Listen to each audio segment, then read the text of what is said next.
You're listening to the PT Pintcast, where smart people in healthcare come to make noise. Here's your host, Jimmy McKay. Thanks, voice guy. I am Jimmy McKay. Episode is brought to you by Brooks IHL. It stands for Brooks Institute of Higher Learning. It sounds fancy because when we say the word institute, we just assume.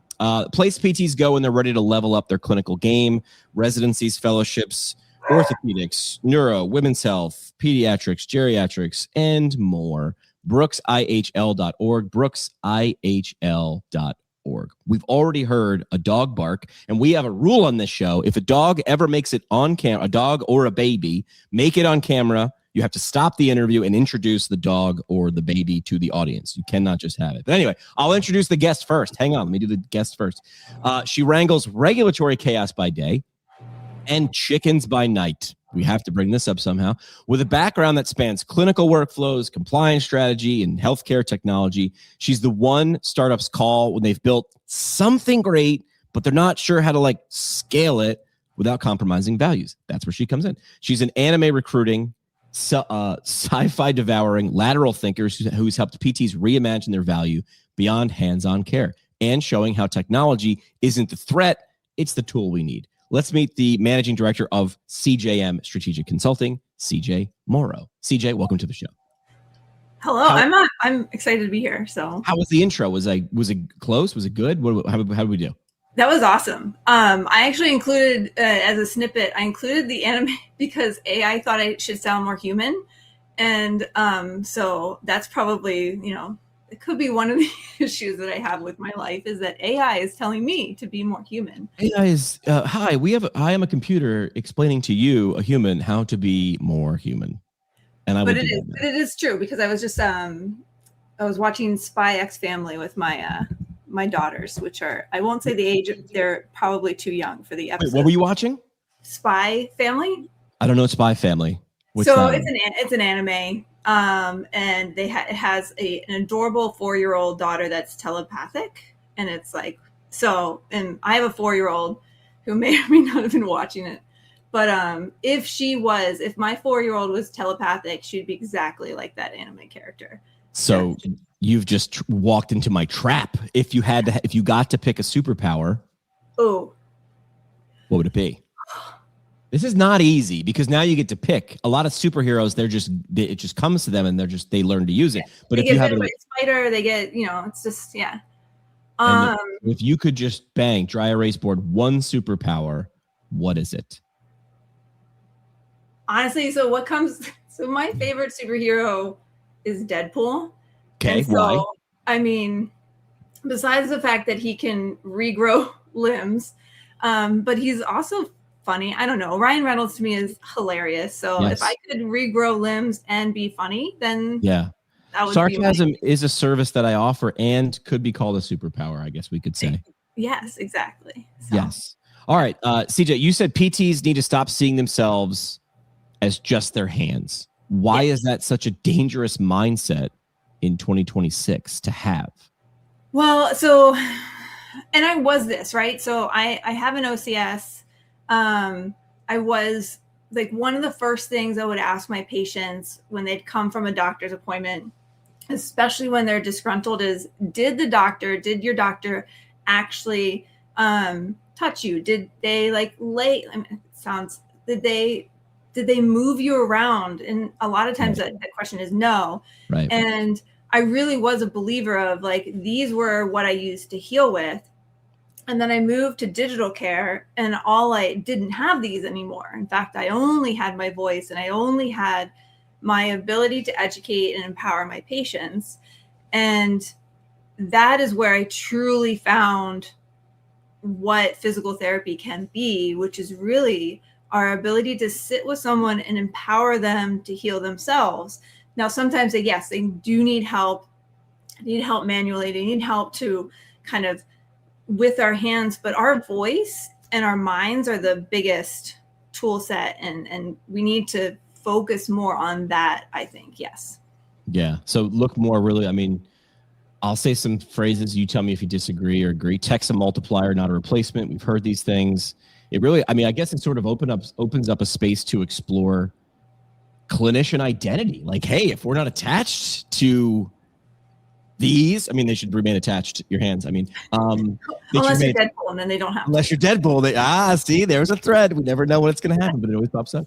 But yeah, this is an identity thing, and you see people. If you go to remove something from an identity from someone without even consciously knowing it, they get really upset. Yeah, and that's what's happening now, honestly. So with I work a lot with AI. And AI is removing this confident identity that we have. Digital care removing this confident identity that we as physical therapists have. And I'll say the caveat: I'm not licensed. I'm licensed, but I'm not practicing. Okay. But it's an identity crisis that we're going through right now.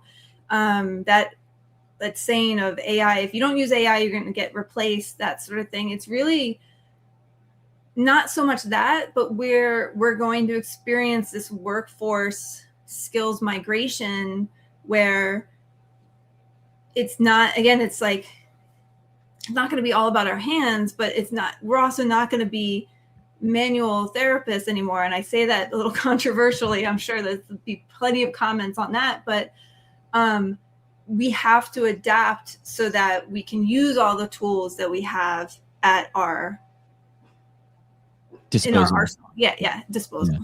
Yeah, you don't have to be you don't have to be only anything. Mm-hmm. Like only manual, right? I mean, geez, I mean, how many? I was so frustrating to me as a second career PT going through PT school when I was told every patient that comes through, you do the subjective, and then you do the measuring, and then you do manual for a little while, and then you get them to move, and then you give them a ice or heat, and then they're out. And I was like, oh, I left radio for this? Oh, that's not good. This feels like an ice cream stand. Like everybody gets a cone. Everybody picks a flavor. It's different, but it's a flavor. And then they get sprinkles, rainbow or chocolate. By the way, they're both the same flavor. And then you give them a napkin and they get out the door. And I was like, oh no. And of course, that's not the same everywhere. But it could be a little scary to think about it like that. Yeah. I didn't like the concept of when I did an eval, I had to find and create pain with someone. Yeah, like that was some like expected thing during eval, and I understand conceptually why, but I started asking more like, okay, what makes you feel good? Like that sort of thing. So when you say that, and I'm a second career PTer too. So what was your first career?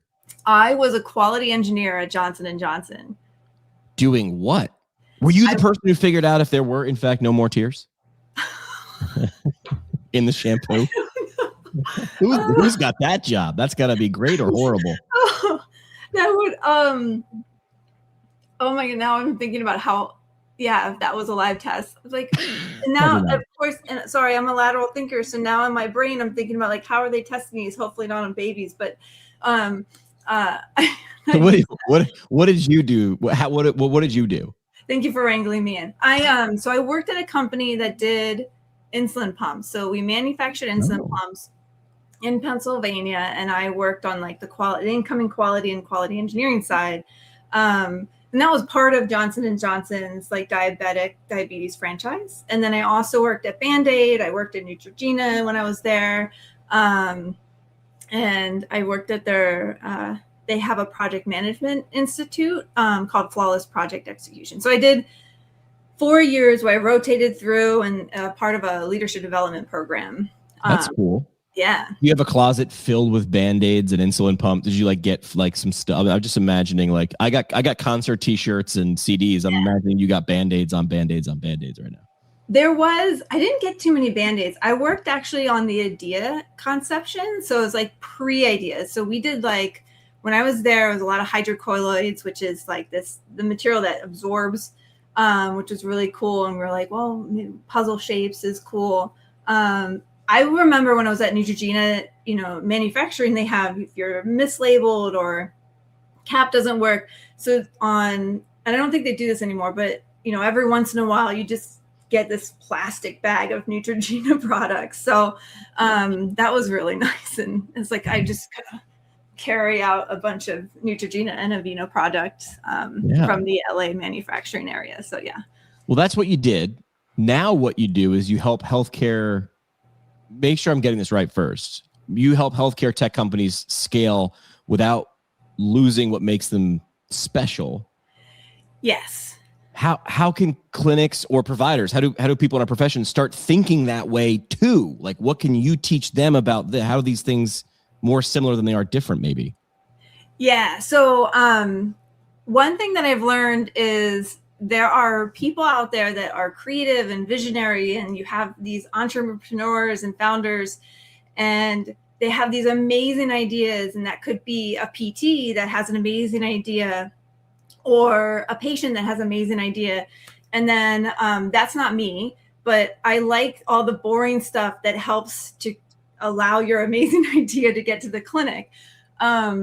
So if we think about the clinics themselves and PTs themselves, one thing I would say is that your idea to help you or your patient is an amazing idea. And it could be a unique idea. And there's so much out there now that allows for that little light bulb to grow. And so what I do and what I actually like to do is read. I like to read. I do a lot of reading, the regulations and compliance, and then build kind of the framework that allows your idea then to go to clinic and go to market. And so what I think about that is I allow you to continue to be creative so that you can continue to do what you do great. And then I do what I really love, which is kind of catalyze your idea and help it survive in this like highly complex, always moving regulatory environment. And the world is constantly moving. What worked yesterday might not work at all tomorrow or 6 months from now.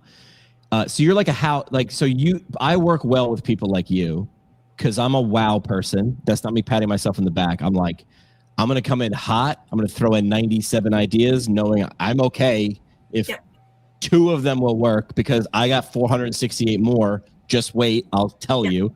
So I bring in the wow and I work well with how people. You're like, great. I got to tell you what, 63 of those will never get off past step 2. The rest of them will never get past. Okay, these 2 though, maybe. And then now, because I'm like, here's the idea. Have a great day. And I'm like, I'm out of here. Like I just dropped my genius and I'm out. And then but nothing happens unless you have how people. Yeah, exactly.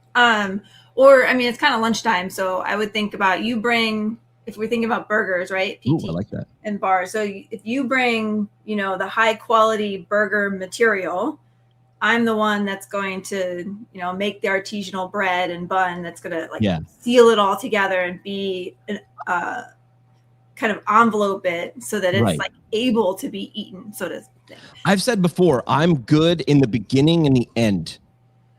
So you have nothing, but you have a target. I got some ideas. And then once we sort of have it close, I'm like, all right, figure out how to math that. Got it. See you guys later. And in the end, you're like, we have it. How do we get it out to the world? I'm like, oh, that's easy too. Watch this. We do this. We do this. We do this.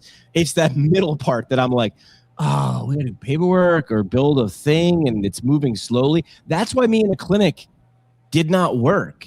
Like it wasn't like I didn't pass the test or anything, but I was like, I could design and and meeting the people, well, subjective all day and like find the problem. Awesome. And once we have it, I'm like, all right, let's move it on. Who are we going to meet next? Like, no, dude, you got to do that. And I'm like, oh, it's too slow. My brain doesn't brain that slow. Have you ever you said you read a lot. Have you ever heard of 6 types of working genius?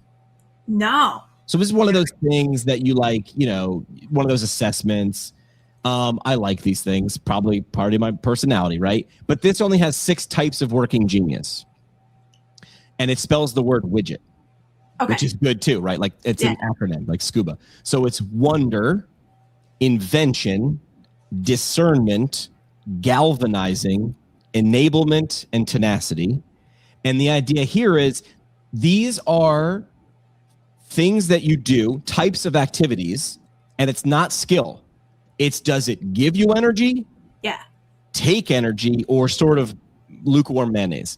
And since there's 2, it's sort of like you have like 2 out of the 6 that give you energy. Yeah. 2 out of the 6 that just drain energy. You can do them, but at the end of the day, you're like, I hate this. Yeah. And then 2 that like, you're like, here, neither here nor there.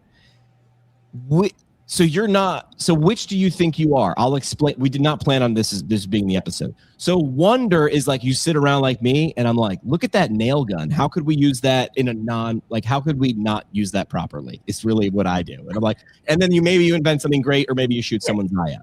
Invention is the next step, which is like, I got some raw materials. I was the kid always building forts, and I was like, I don't know, but I never finished the damn forts. I could draw the fort or tell you what it's going to look like. I could sell you the vision on why you should gather materials and steal your dad's nails and hammer. But then halfway through the fort, I'm over here building a pool, right? So that's invention. Discernment is you see 100 ideas, and for whatever reason, you know which ones are the ones, and you might not even know how.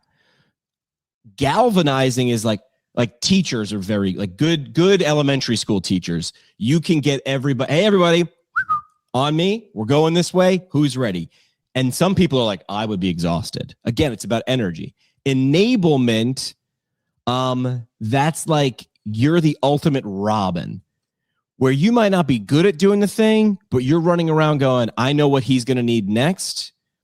I'll get it for him. I know what she's going to need 6 steps from now. I'm going to set that. Like, you're the ultimate, like, this person's usually like a good executive assistant, where people are like, you're only an executive assistant. I'm like, if you are good at that, you are worth 10x other people. And then tenacity, you're a closer.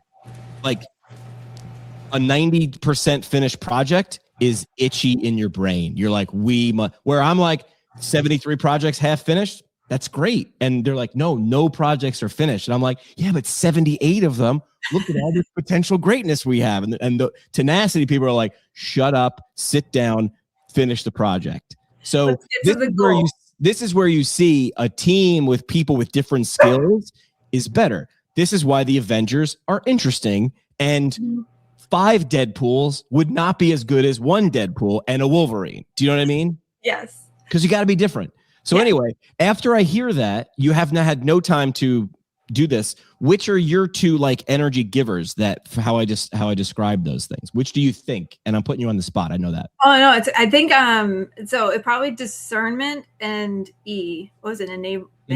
Yeah. Yeah. I love your 101 ideas. This is what we have, the environmental constraints that we have. Right. And let's go with these 5 and let's, push. But then I'm also lukewarm mayonnaise is probably tenacity, in the sense of like, you can do it. I can do it. We have to finish it. And then anything that, I don't know if I resonate with being a shadow worker. So all of that, like D&E is like, okay, you're the spotlight, right? What's D&E? What's that? Like discernment, enablement. Those D&E. That's like, you would be the spotlight. I would take that and I work behind the scenes, and then you get it back for the spotlight. Right. And then let's sell it again. Yeah. Right. Yeah. So and that's all me. Yeah. Behind the scenes. All of these things are easy if it's your skill set. Yes. Like, once I realized, like, I remember being in group projects, you assume everybody's just kind of like you. I did anyway. I was like, everybody loves the same things I do. So I'd be in group projects and I'd be like halfway through. And of course, I'm like, tenacity's whatever. And I'm just like, can't we just invent 6 more potential things? Like, finish this one thing. Yeah. As I got into PT school, what I realized, I was like, hey, I will help in the beginning, and then I will deliver the presentation, and I'll be there in the middle, but someone else needs to be in charge. And how many of my classmates love that? Like, you'll do the presentation? I'm like, I will love to do the presentation. Spend more time doing those things that give you energy. Like, I could do 68 podcast interviews a week.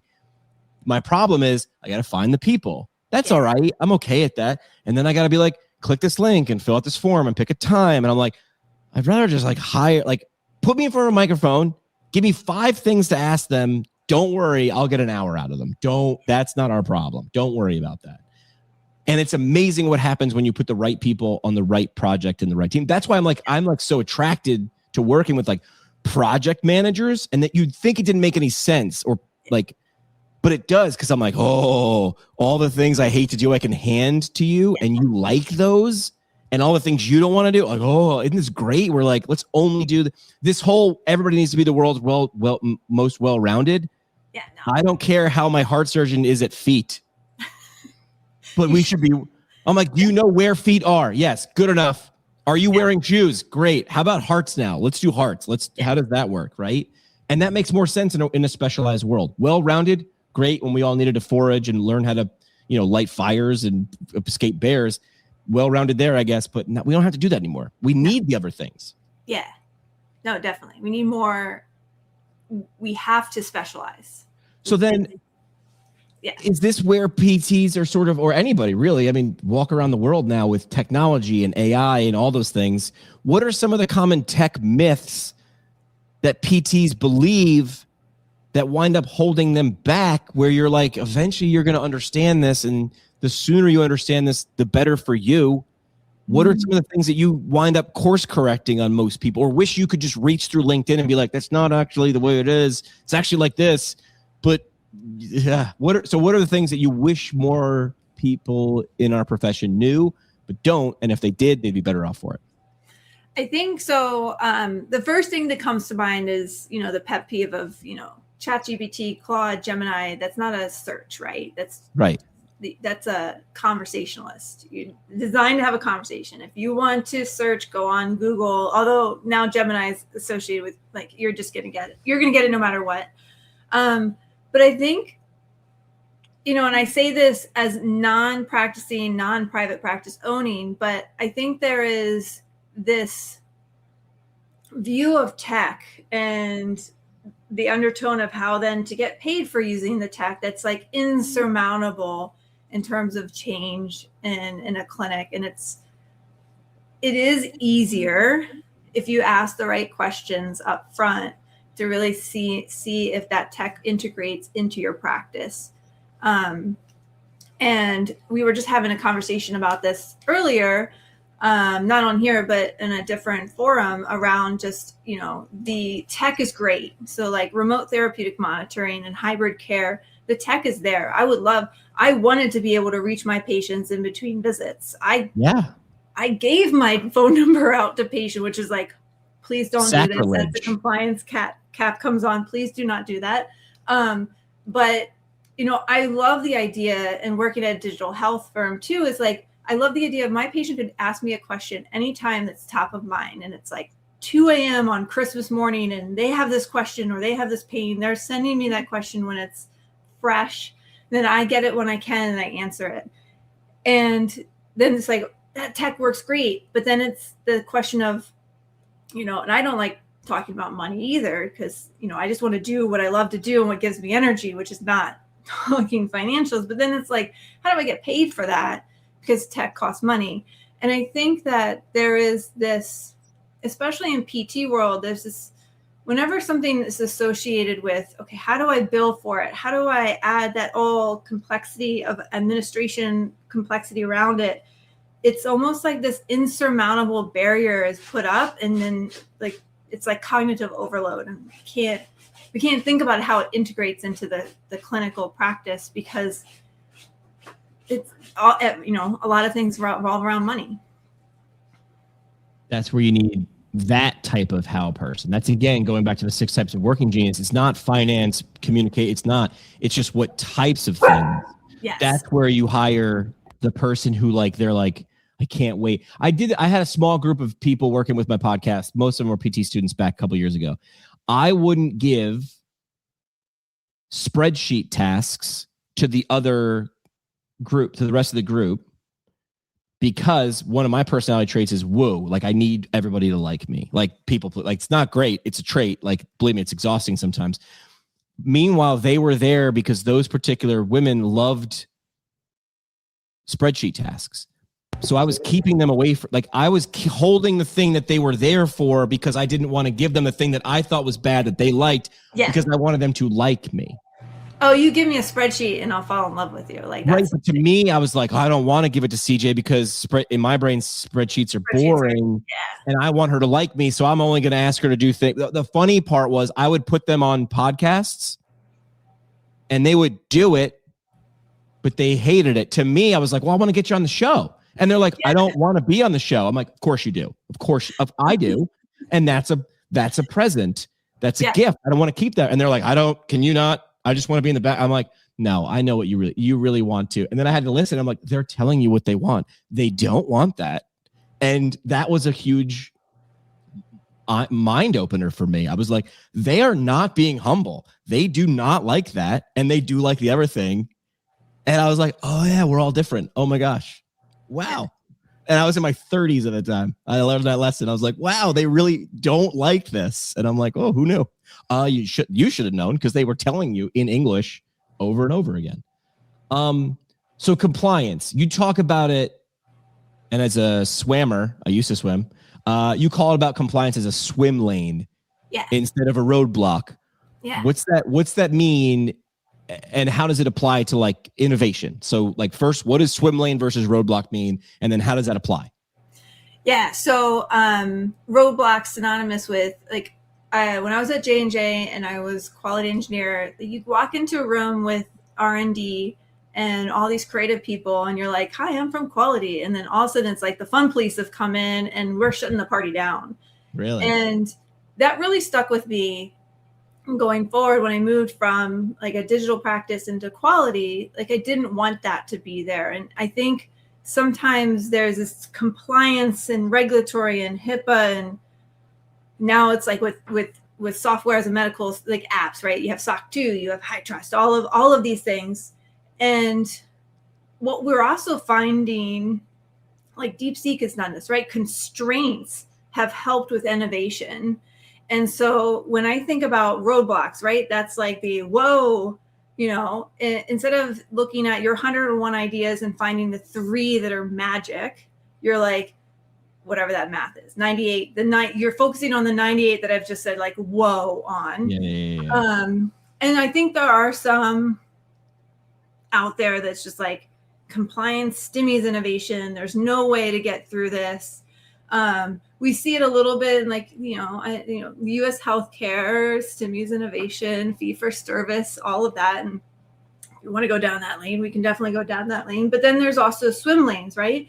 And constraints can sometimes help. Swim lanes can sometimes help to really accelerate and catalyze innovation. So now we're thinking, all right, you have 3 ideas that are just baller. But you also had 20 ideas that weren't total crap, but they were like, they had some really good points with it. And now if we think about those swim lanes and those constraints that we have to kind of navigate, and we add some of the magic, we take the magic of the 3 ideas, we add some of the sprinkles from the other one, and we're building that ice cream cone. An ice cream cone needs to look kind of like an ice cream cone. Your idea needs to fit into some of the regulatory bounds of what U.S. healthcare, I'm assuming that we're in the U.S., is, with HIPAA, with, all of that. We need to maintain privacy for patients and data. Okay, so how do we do this while really making it an amazing experience? And one of the things that I also pride myself on as a licensed PT, having been there on both sides of that kind of in-person and digital, is now I'm going to be able to inject kind of this empathetic idea of what the workflow is. So you have a great idea. We've adjusted kind of swim lanes and some constraints. That swim lane now is like accelerating you down the pool, if we're using the swim analogy. And we know we have a target. We're going towards that target. And okay, well, how do we make sure that we're meeting the right target and we're being able to do it in a way that's going to connect with the clinical workflow with the clinicians? Because you have an AI solution, or you have a solution and you're like, hey, this is a wonderful idea. I love this idea. Okay, let's put some stuff around it. Let's, we're swimming down the lane, and then all of a sudden it's like, no clinician's going to use it. Or you have the pilot went great. And then it's like, those people are really tech forward. And now we're going into like general population. And it's like, okay, another application, another EMR, all of those kind of things to think about as you're sitting at the table, really designing and working on that idea. So I've been on the fun police and the roadblock side, and there's some, I would just look up quality engineering, quality assurance memes out there, and that I've been there. Yeah, the funny part is I shouldn't like to work with those people, but I did. And here's why. I work at a certain speed, and I can't see the things that those types of people know. Like, it's like almost like I just can't see it. I don't have the vision. I'm moving at 100 miles an hour.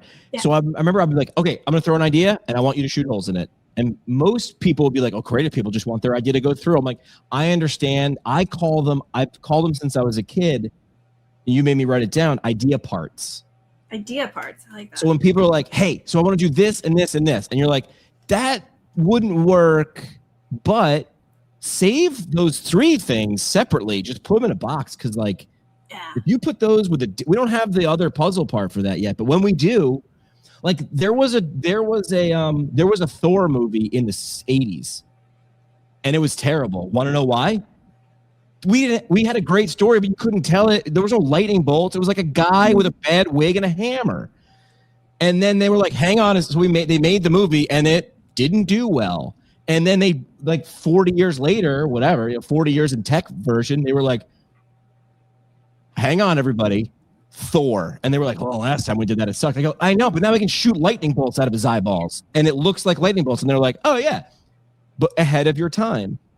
The other thing that you made me write down, which I explained to people before, a lot of times you'll think fun police. I tend to think wonder and invention people, right? The 2 that I have, we're like outside the box thinkers. We want a blank dry erase board. No. To think outside the box, there needs to be a box. Yeah. You have to give me things to work around, or I'm like, okay, looks like a straight line is the answer because there's nothing in the way. Yeah. I'll give you an example. I did an internship for K-Rock. I told you this before we hit record. The morning guy at K-Rock was Howard Stern. And Howard Stern, if you liked him or not, it's fine. He got real crafty to like drop innuendos without ever getting fined because there were rules. You can't say these words or do this. So he'd like get around it.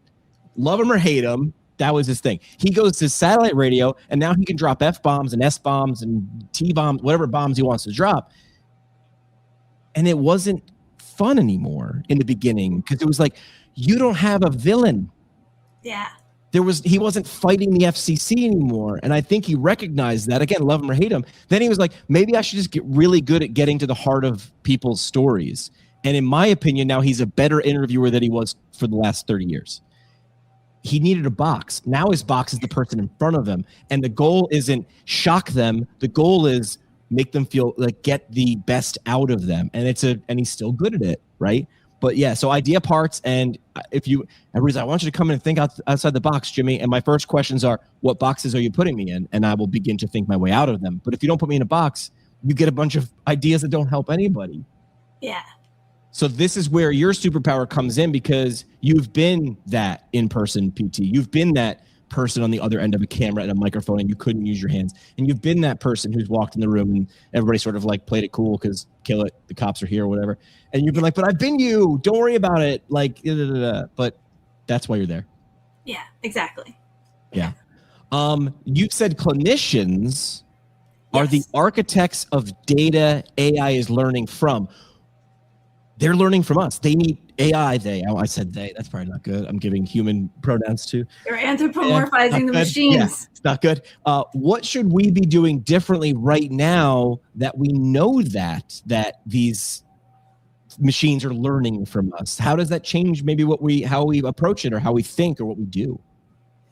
I think I really like the term architect, and I did not come up with that term because again, I'm not creative. I just help to put it out. But when I think about right now what we're doing in that all of our documentation and our notes and I mentioned this before, like we're documenting in order to get paid, but we also need, the future of, and I'm going to put it out there, I believe we're going to start automating care, and we are going to get to the point where we're automating aspects, not all of PT, but aspects of physical therapy.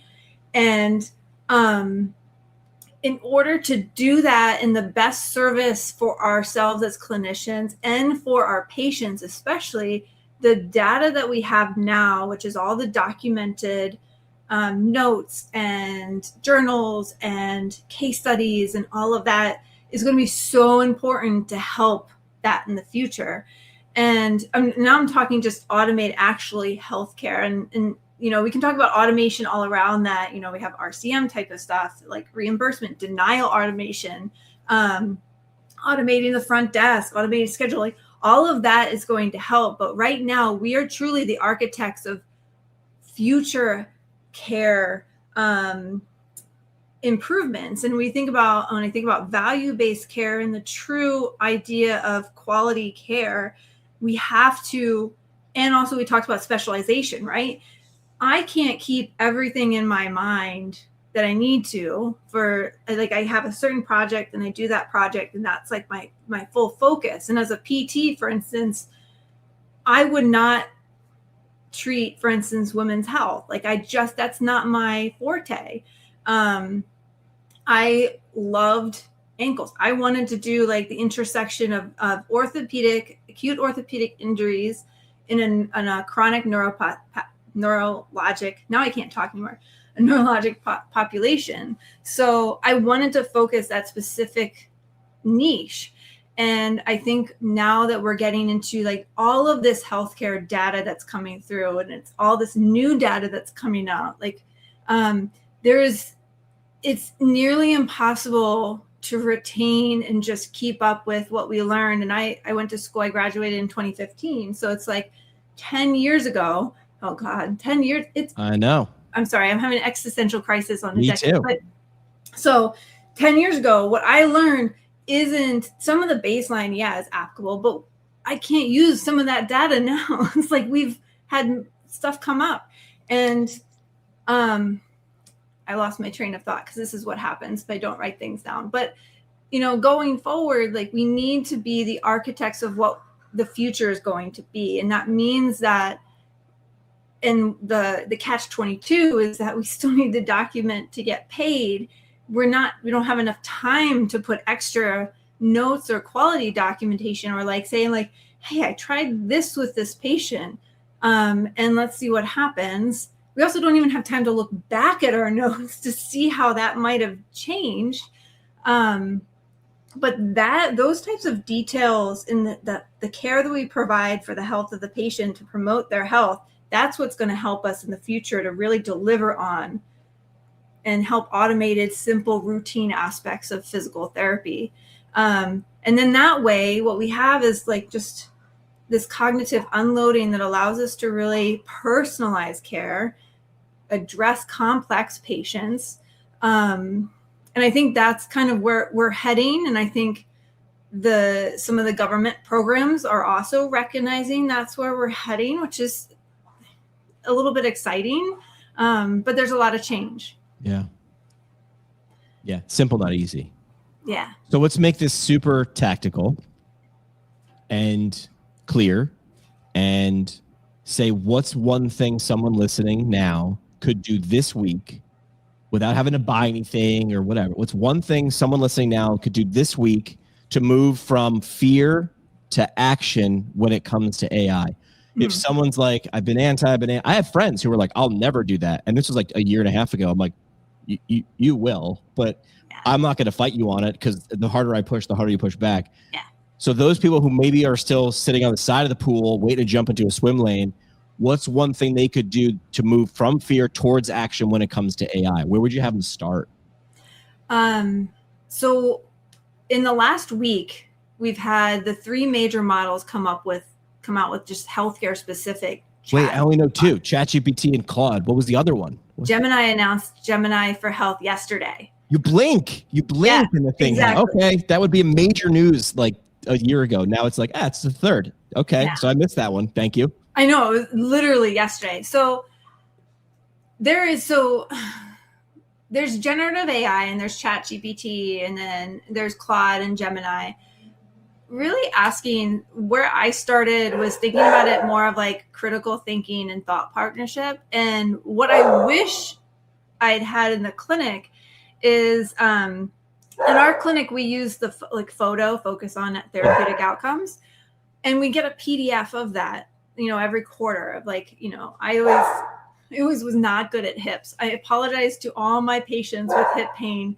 You're probably not seeing the best PT out there, but I was really good at back and neck and spine. But take that PDF, you can scratch it out, your name or whatever, and just like put it in and then put some of your goals in and just ask where you should focus on your continuing education.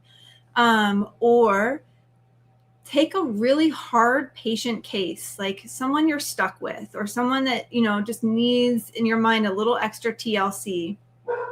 Anonymize it. Don't put patient names, any kind of identifiers, but just put the case in there and see what it says. So, in a long-winded explanation, just experiment and try it out, because I think a lot of the fear that we have as clinicians, as patients around like the perception of clinicians using AI too, is around this, like a lot of unknowns. And yes, it's a big black box and there's a lot of unknowns in there, but I think there is, this benefit of just trying it. And if you don't want to go and download ChatGPT or download Claude, just put a question into, and I'm not, I get no financial help, but any of this, but just put a question into the Google chat bar. It'll be there. It's there. And it'll help answer. And then just read it and, judge for yourself, accuracy or hallucination or not. And is it applicable?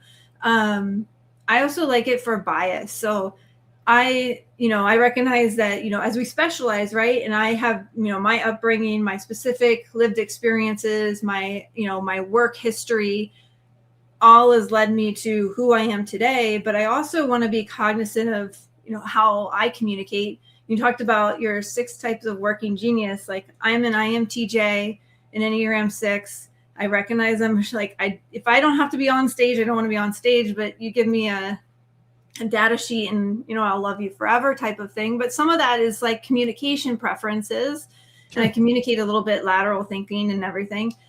That is, talking, and I'm anthropomorphizing. I use Claude. And so using Claude as a thought partner to help challenge my own biases so that I then can understand a little bit more around like world perspective. Or for instance, I mentioned I have not owned a private practice. I'm not a practicing PT. I'm able to ask the questions to help me prepare some of that more empathy in some of the situations that I'm in too. So just try it. Jump in the shallow end. Sorry? Jump in the shallow end. Exactly. Dip the toe in. Yeah. And then you're not going to be able to avoid it 2 years, a year, 6 months from now. Like you will not be able. It's like you can't find a manual transmission car now. No, you can't find it. It's like for a while there, you had to pay more for automatic, and then you had to pay more for stick, and now you can't get a stick. No. Yeah. These kids today don't know what a clutch is. All right, so we're gonna have you back on the show. I sort of feel like you could be my secret weapon. You'll be our AI Deadpool. Okay, cool. We'll pull you out every 3 months.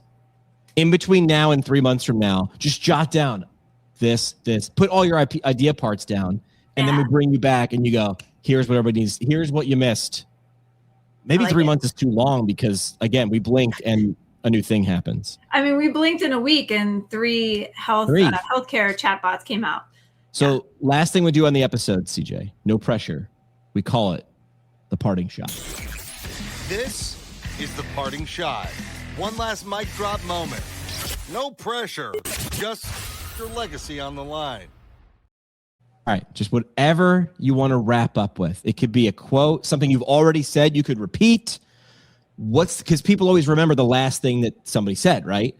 Yeah. What would you have your parting shot be around today's topics? Could be anything. I've been thinking about, what the reaction would be when we find that AI is better than us. Because we've seen that in radiology, right? AI is better at reading some radiology, but it's not replaced radiologists, right?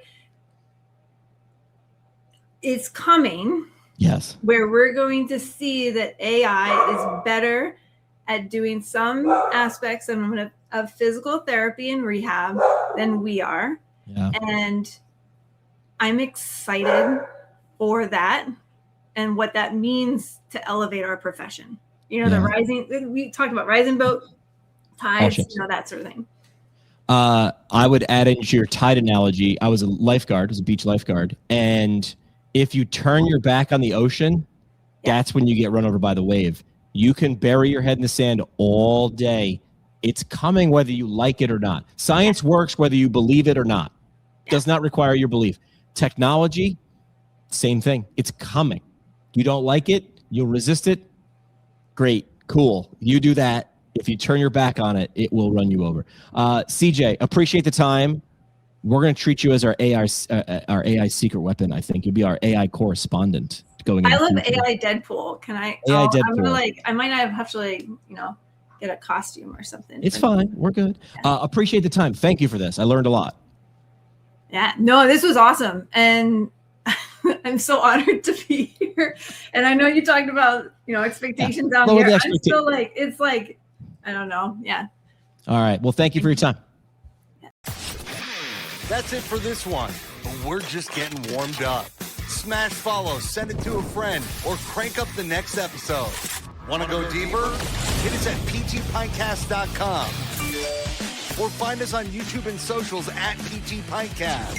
And legally, none of this was advice. It's for entertainment purposes only. See, Keith, we read the script. Happy now?